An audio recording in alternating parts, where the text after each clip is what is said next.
Assalamualaikum. Waalaikumsalam.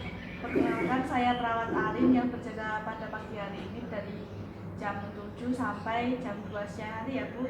Ini dengan Ibu siapa? Ibu Ina. Oh iya, Ibu Ina. Di sini saya akan menjelaskan tentang kontrasepsi IUD ya.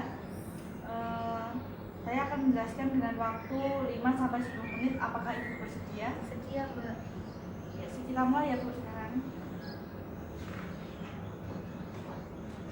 Untuk yang pertama, KBIUD atau intrauterine device, suatu alat kontrasepsi yang pemasangannya dilakukan dengan cara memasukkan alat berbentuk T ke dalam rahim.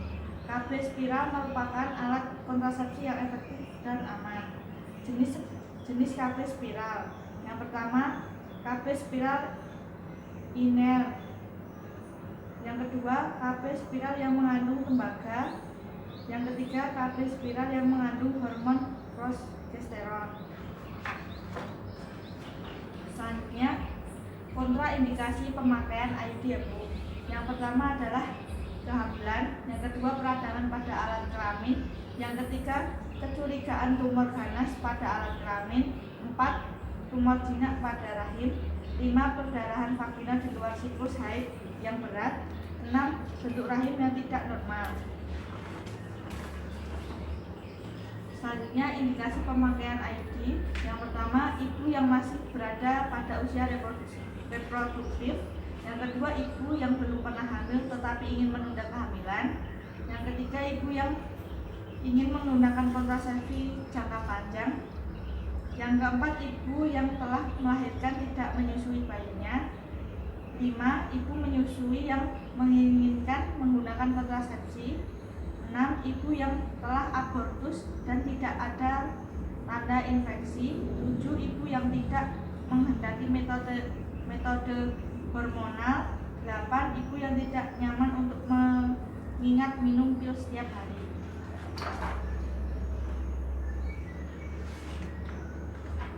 Selanjutnya, kelebihan KB IUD. Yang pertama, keefektivitasannya segera setelah dilakukan pemasangan.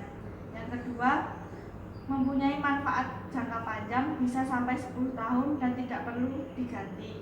3. Sangat efektif karena tidak harus mengingat-ingat minum pil setiap hari. Yang keempat, tidak berpengaruh terhadap kualitas atau volume ASI. 5. Tidak mempunyai efek samping hormonal karena mengandung bahan tembaga. 6. Tidak memiliki interaksi dengan obat-obatan. 7. Dapat langsung dipasang segera setelah melahirkan atau sesudah abortus atau apabila tidak ada tanda infeksi.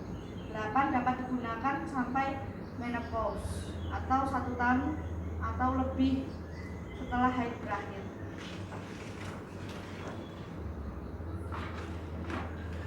Selanjutnya, kekurangan KB IUD. Yang pertama, memerlukan prosedur medis termasuk pemeriksaan pelvis.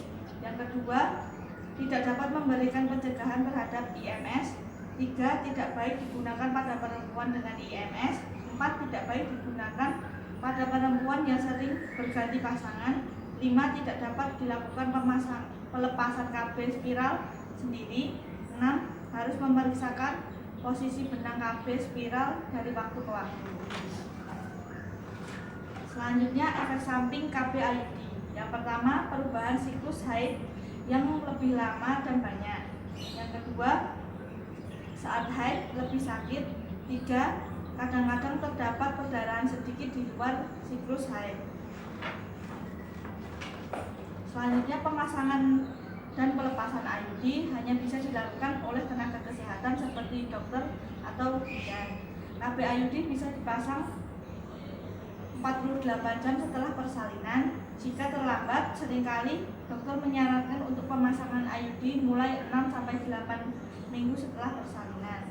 Setelah pemasangan IUD disarankan untuk melakukan kontrol 1 minggu atau 1 bulan setelah pemasangan untuk melihat posisi IUD di dalam rahim.